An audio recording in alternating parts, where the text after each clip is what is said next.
ભાવનગરમાં લઠ્ઠાકાંડ થયું અને પોલીસ દોડતી થઈ. ગુજરાતના રાજકારણમાં ગરમાવો આવી ગયો. આમ આદમી પાર્ટી અને કોંગ્રેસ હવે સીધી રીતે ભારતીય જનતા પાર્ટી ઉપર આરોપ તો લગાવી રહ્યા છે, સાથે હર્ષ સંઘવીનું રાજીનામું પણ માંગી રહ્યા છે અને સીએમ ભૂપેન્દ્ર પટેલ ભલે વિદેશમાં હોય પણ તેઓ પણ માફી માંગે તેવી વાત કરવામાં આવી રહી છે. ત્યારે એક મહત્વપૂર્ણ બાબત, આપના નેતા છે રાજુભાઈ સોલંકી, તેમણે સ્પષ્ટપણે વાત કહી છે કે ભાવનગર એ કૃષિ મંત્રી જીતુભાઈ વાઘાણીનું ગઢ છે અને તેમની મીઠી નજર હેઠળ આ દેશી દારૂના અડ્ડાઓ ચાલે છે. ગંભીર આરોપ તેમણે લગાવ્યા છે. તેમણે કહ્યું છે કે હાલમાં જ્યારે ફેક્ટરીઓ પકડાઈ ત્યારે તમામ તેમના વિસ્તારમાંથી જ પકડાઈ છે.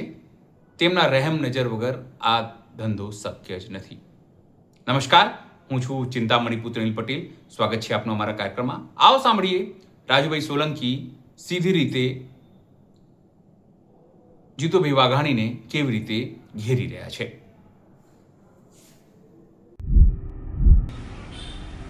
નમસ્કાર, જય હિન્દ, જય ભારત, જય જય ગરવી ગુજરાત. હું બ્રિજરાજ સોલંકી.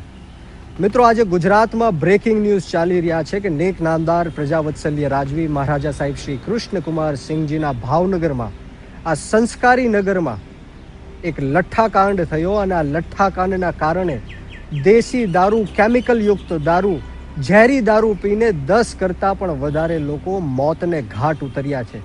અનેક લોકો અત્યારે હોસ્પિટલમાં છે, સારવાર લઈ રહ્યા છે. કોઈ વેન્ટિલેટર ઉપર છે, કોઈ ઓક્સિજન ઉપર છે, કોઈ ખૂબ ગંભીર સ્થિતિમાં છે અને આ આંકડો ક્યાં જઈને પહોંચશે એ નક્કી નથી. દુઃખની વાત એ છે કે આ ગાંધી અને સરદારનું ગુજરાત છે ને 2014 પછી આ પહેલો લઠ્ઠાકાંડ નથી થયો. આના પહેલાં પણ 4 વખત લઠ્ઠાકાંડ થયા છે અને અનેક નિર્દોષ લોકોએ પોતાના જીવન ટૂંકાવ્યા છે. આના પહેલાં બરવાડાની અંદર દેશી કેમિકલ યુક્ત દારૂ પીને 39 લોકોએ પોતાના જીવન ટૂંકાવ્યા છે. પરંતુ આ બેરી, મૂંગી અને આંધળી સરકારને કોઈ જ ફરક પડતો નથી. હું ગુજરાતના ગૃહમંત્રી હર્ષ સંઘવીને કહું છું કે જો થોડી પણ શરમ બચી હોય તો તાત્કાલિક ધોરણે રાજીનામું આપવું જોઈએ. જે કોઈ પણ જવાબદાર અધિકારી હોય એમને સસ્પેન્ડ કરવા જોઈએ. ભાવનગરના ડીએસપી હોય, ડીવાયએસપી હોય, પીઆઈ હોય, કોઈ પણ હોય, અને કલેક્ટરને પણ સસ્પેન્ડ કરવા જોઈએ.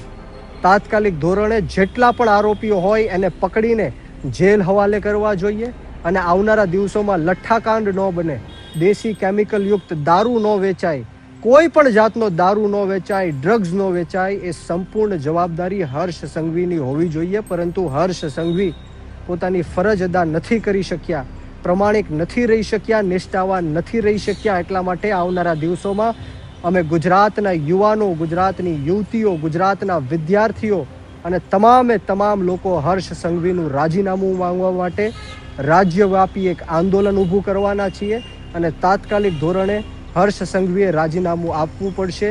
નહીંતર આ ગુજરાતની સ્થિતિ છે દિવસે ને દિવસે કથળી રહી છે. કાયદો અને વ્યવસ્થા દિવસે ને દિવસે કથળી રહ્યો છે. આ ગુજરાત અને દેશનું જે સંવિધાન છે, બંધારણ છે, એના દિવસે ને દિવસે લીરા ઉડી રહ્યા છે. તાત્કાલિક ધોરણે હું હર્ષ સંઘવીને વિનંતી કરું છું કે ગૃહમંત્રી પદ ઉપરથી રાજીનામું આપો, તો જ આ ગુજરાતના યુવાનો બચશે અને ગુજરાતની જનતા બચશે. જય હિન્દ, જય ભારત, જય જય ગરવી ગુજરાત. ઇન્કલાબ જિંદાબાદ, યુવા શક્તિ જિંદાબાદ. નમસ્કાર મિત્રો, હાલ જે રીતે ભાવનગર જિલ્લાની અંદર લઠ્ઠાકાંડ અને ઝેરી અને નકલી દારૂના લીધે અનેક યુવાનો મૃત્યુને ભેટ્યા અને ખાસ કરીને જે રીતે ભાવનગર કલાનગરી તરીકે પ્રજાવત્સલ રાજા કૃષ્ણકુમાર સિંહજીની નગરી તરીકે અને ખાસ કરીને ભાવનગર છે એ શાંતિપ્રિય નગરી તરીકે લોકપ્રિય છે, ત્યારે આજે ભાવનગર જિલ્લાને એક ખૂબ મોટું કલંક લાગ્યું છે. એક કાળી ટીલી બેસી ગઈ છે. કારણ કે આ ભારતીય જનતા પાર્ટીના ભ્રષ્ટ નેતાઓને કારણે આજે ભાવનગરના ખરકડી ગામની અંદર અનેક યુવાનો નકલી અને કેમિકલ યુક્ત દારૂ પી અને મોતને ભેટ્યા છે. મિત્રો, છેલ્લા 30 વર્ષથી ગુજરાતની અંદર ભારતીય જનતા પાર્ટીના શાસનમાં દારૂની રેલમછેલ, ડ્રગ્સની રેલમછેલ ખુલ્લેઆમ કાયદો અને વ્યવસ્થાના લીરે લીરા ઉડ્યા છે. મિત્રો, ખાસ કરીને દુઃખદ બાબત તો એ છે કે ખરેખર દારૂ બહારથી પણ એટલો આવે છે, બીજા જુદા જુદા રાજ્યોમાંથી પણ એટલો આવે છે. અને આ જે ઘટના બની એમાં તો દુઃખદ બાબત એ છે કે આ દારૂ ભાવનગરના વર્તેજ ગામની અંદર બનાવવામાં આવ્યો. વર્તેજ ગામ એટલે કે ભાજપના કેબિનેટ મંત્રી એવા જીતુ વાઘાણી, એના મત વિસ્તારની અંદર આ દારૂ બનાવવાનું કારખાનું ઝડપાયું, આ ફેક્ટરી ઝડપાઈ. મિત્રો, આજે મારે આ ઘટના બની ત્યારે કહેવું છે કે જીતુ વાઘાણીના મત વિસ્તારની અંદર અવારનવાર આવી બધી ફરિયાદો, ગુંડાગીરી અને લુખ્ખા તત્વો, આવારા તત્વો ખુલ્લે આમ ગુંડાગીરી કરતા હોય છે. અને ખાસ કરીને આજે જ્યારે દારૂ પકડાયો છે ત્યારે મારે કહેવું છે કે આ જીતુ વાઘાણી એની નજરની હેઠળ, એની મીઠી નજર હેઠળ આ વિસ્તારની અંદર, ભાવનગરની અંદર અનેક જગ્યાએ દેશી દારૂના, કેમિકલ યુક્ત દારૂના આટડાઓ ચાલે છે.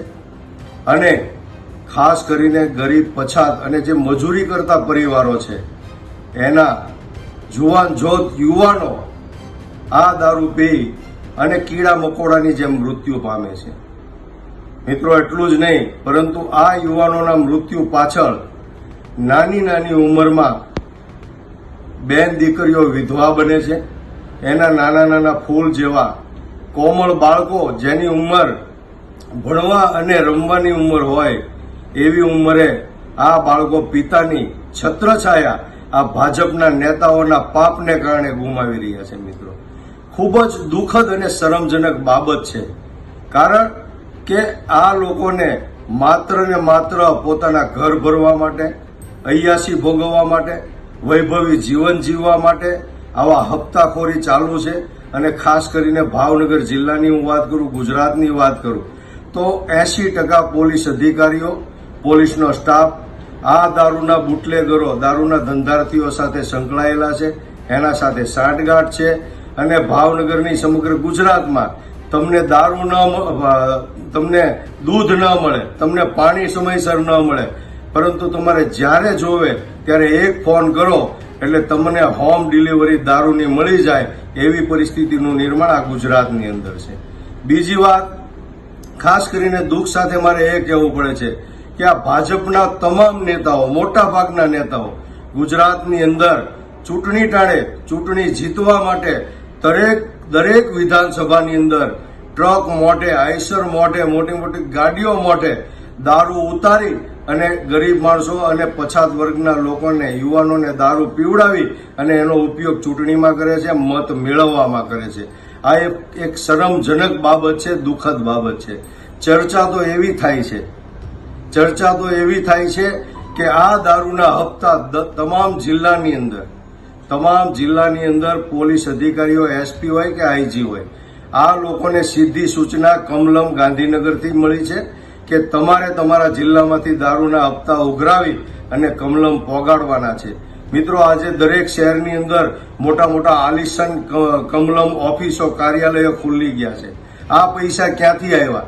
તો મિત્રો, મારે આજે કહેવું છે, આ તમામ કમલમો જે ખુલ્યા છે, મોટા મોટા હજીરાઓ ખડક્યા છે, મોટા મોટા આલિશાન બિલ્ડિંગો બનાવ્યા છે, આ તમામ શહેરોની અંદર જે કમલમો છે એ માત્ર ને માત્ર આ ભાજપના નેતાઓના આ દારૂની હપ્તાખોરીમાંથી પૈસા આવેલા છે, એના કમલમ બનેલા છે. મિત્રો, હમણાં જ તમે જોયું કે આદિવાસી વિસ્તારની અંદર સંસદ સભ્ય મનસુખભાઈ વસાવાએ સીધો જ ભાજપના નેતાઓ ઉપર અને ભાજપ સરકાર ઉપર આક્ષેપ કર્યો છે. 100% આ મનસુખભાઈ વસાવાની વાતને હું 100% પૂરેપૂરું સમર્થન આપું છું. એણે કીધું છે કે ભાજપની અંદર જે લોકોને દારૂનો ધંધો કરવો હોય, જે લોકોને ખનીજ ચોરી કરવી હોય, જે લોકોએ કાળા ધંધા કરવા હોય, 2 નંબરના ધંધા કરવા હોય, એ લોકો ભાજપમાં આવી અને ભાજપનો ખેસ પહેરી લીધો છે.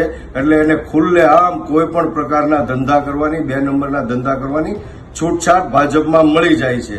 એ જ રીતે હમણાં મહુવા તાલુકાની અંદર પીએસઆઈ ખુલ્લે આમ એનો ઓડિયો બહાર પડેલો છે કે બુટલેગર પાસે ખુલ્લેઆમ હપ્તા માગે છે. આ બધી શરમજનક અને કલંકિત ઘટના બધી બની રહી છે ગુજરાતની અંદર, પરંતુ ભાજપના નેતાઓને, એના ભૂંડ ભક્તોને, એના અંધ ભક્તોને બિલકુલ શરમનો છાંટો પણ નથી. અને ઉપરથી ડિબેટમાં આવી ગળામાં આ ઘટના બની એની ડિબેટ કરવા ગળામાં કેસરી ખેસ પહેરીને, ભાજપનો ખેસ પહેરીને ઉલ્લીને લાજવાની બદલે ગાજે છે. શરમ આવી જોઈએ. તમે ઢાંકણીમાં પાણી લઈને ડૂબી મરો. આજે મારે હર્ષ સંઘવીને કહેવું છે, મોટી મોટી ફાંકા ફોજદારી કરવાનું બંધ કરો અને આ ગરીબ અને મજૂર વર્ગના લોકો, યુવાનો બરબાદ થાય છે, પરિવારો બરબાદ થાય છે. એના માટે ગુજરાતની અંદરથી દારૂ બંધ કરાવો. નહીં કે તમે નાના બાઇક સવારોની એની પાસે હેલ્મેટના પૈસા ને લાયસન્સના પૈસા ને પીયુસીના પૈસા ઉઘરાવો. ખરેખર જરૂર ગુજરાતની અંદર આ દારૂ બંધ કરાવવાની છે.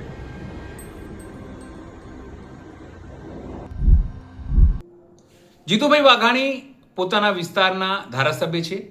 જીતુભાઈ વાઘાણી કૃષિ મંત્રી છે. સ્વાભાવિક છે પોલીસ ઉપર તેમનો પ્રભાવ હોય. ત્યારે જે રીતે રાજુભાઈ સોલંકીએ ગંભીર આરોપ લગાવ્યા છે તેને લઈને આપ શું વિચારો છો? જરૂરથી અમારા કોમેન્ટ બોક્સમાં કોમેન્ટ કરજો. એ સિવાય અમારી યુટ્યુબ ચેનલ લાઈક કરો, સબસ્ક્રાઇબ કરો, બેલ આઇકન દબાવો. સાથે અમારા નવા ઇન્સ્ટા પેજ અને ફેસબુક પેજને પણ લાઈક કરો, શેર કરો અને ફોલો કરો. અત્યાર માટે બસ આટલું જ. નમસ્કાર.